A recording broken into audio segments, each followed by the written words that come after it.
Yeah, look, right around Western Sydney and Southwest Sydney, the demand has sort of gone up by, I'd say, probably tenfold because this time around, people don't have the basic welfare they had last year. And during the first lockdown that we had in New South Wales and the one after that with the cluster from Crossroads. So people are on the edge. And it's very sad to see that people are suffering in such a way. Now we've got small LGS locked up and people can't go out and earn a living for their family. Yeah. There's a lot of fear and uncertainty in these areas. I mean, other than the virus itself, what is stoking so much more fear this year than last year? I think just the uncertainty, and now the Delta strain is said to being more sort of dangerous than before. People are taking the precautions, and I think we've learned from the first one how to, with the basics of having the sanitizing process, the face mask, but still the uncertainty of the whole process, everyday changing information, and lack of financial help for businesses and everyday mum and dad that are pretty much stuck in the limbo at the moment. And you deliver hampers. Tell me about what you're delivering and the sort of organisation that you've put together to get this to happen, because it's all well and good to get your hands on foodstuffs, but then there's a whole process that needs to happen to get it to people. Oh, look, it is a whole pretty workforce behind it.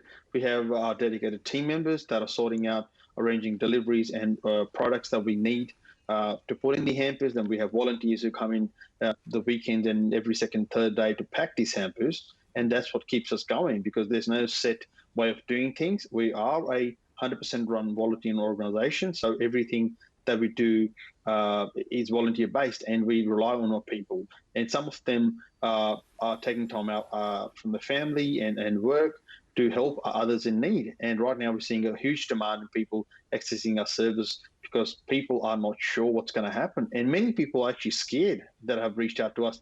They're not even sure if they can come out and get help. They just feel like they have to be locked inside no matter even if they don't have enough to eat or put on the food for the family. There's that degree of fear, isn't there? People want the hamper, I think, that you're giving them. They don't want a card that says you can take this to a supermarket and they spend it. They want you to bring them the food, don't they? Well, that's right, because a lot of what we've seen last year as well, when we first started, was the elderly and disabled and people at risk who had disabilities or some other medical issues that were considered high risk. They were the ones who were suffering because the elderly we saw last year as well went to the supermarkets, then the shelves are stripped bare by some people who just take more than what they need. And that's how we started last year's COVID action. And this year it's the same. But people do prefer these because many of them might have a disabled or sick person at home or someone who's pregnant, and then they become high risk as well. They don't want to go out and catch something. And it's just that unknown that really scares people. You're 39. Everybody's saying that people that live where you live need to be vaccinated. Kerry Chant's begging Gladys Berejiklian, the Prime Minister. What are your thoughts on that? Would you be vaccinated?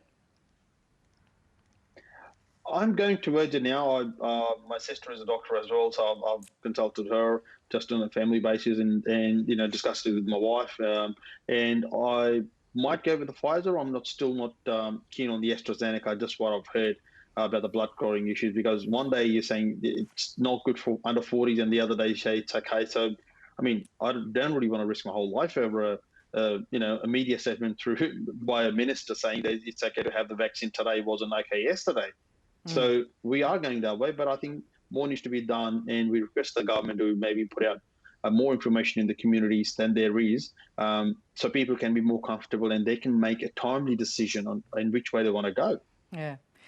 It's been wonderful to talk to you, and can I really commend you? I'm just in awe of that ability to not only find the foodstuffs, get the donations, get people to pay for it, but then to mobilise an army of volunteers without you having to do it, to activate community like that. I think that's fantastic, and I think we're all going to need to keep doing that right around Australia for some years, and that's a model that we can all have for the future of well-meaning people.